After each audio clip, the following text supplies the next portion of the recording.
So when it comes to jumping into action and doing something like this, what are gun owners legally allowed to do in this type of situation? Well, this morning, joining us is David Laird, Director of Training for Caswell's and C2 Tactical. We've had you on before. Nice to see you again. It seems like anytime we have something like this, of this nature, in the news, we often get your input on this because obviously you teach firearm safety. A lot of them. So we were talking earlier, and you were saying it was interesting to you that the gunman apparently used an AR-15 type rifle to carry out the terrible massacre, but then the Good Samaritan, the one who came out and may have stopped this man from hurting more people, is using the same weapon. Yeah, I mean, I don't know all the facts of the case yet. That's just some of the stuff that I've heard. So we can see that here's a situation where one side was using it for evil purposes and the other side was using it for good purposes.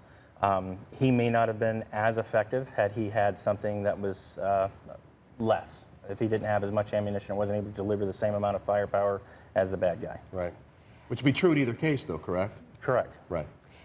We also have talked a lot, especially in the media, about the chase that ensued.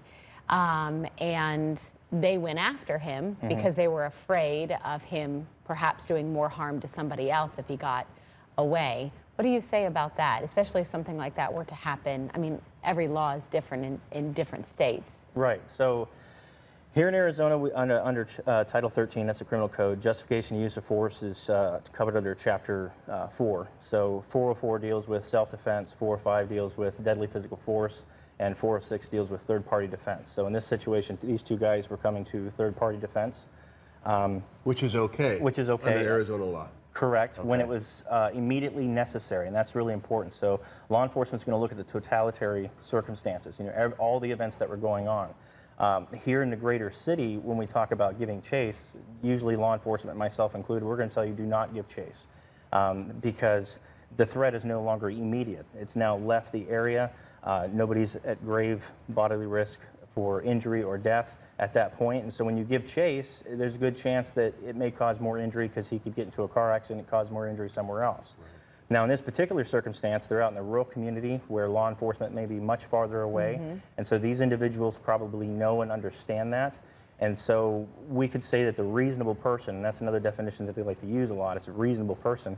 Remember, that reasonable person is 12 jurors. You have to convince those 12 jurors that they would have done the same thing. Which in this case, never going to convict either one of these guys, you wouldn't think, right? Texas? Come on. Probably not. Yeah. Arizona. Well, and Arizona too. So I mean, it's reasonable for us to assume if this guy's capable of creating this much harm so quickly, if he were to get away and go somewhere else, he's only going to inflict more harm wherever he ends up. So again, it's another mentally disturbed person who was able to create this random act of violence.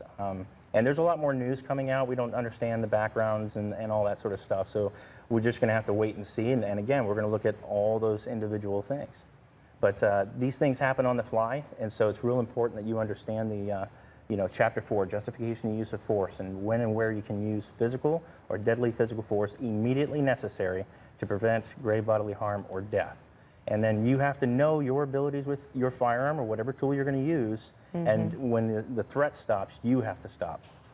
David, thank you so much for coming in. I appreciate it. Absolutely. C2, you're opening up a couple more locations, aren't you? Yeah, we're real excited. We got a new location coming up in Scottsdale, right off of the 101 and Scottsdale Road, right off of Mayo Boulevard. And we've got future plans for some other exciting things, and especially training. I'm working real hard to bring a lot of nationally recognized instructors here to the Valley. So we have some great stuff going on. Be sure to check out our Facebook page, C2 Tactical Training. It's where you can find out where all these national guys are coming from and who they are. Good. Okay, thank you. Always good information. To see you, Dave. Appreciate it. Thank you very much.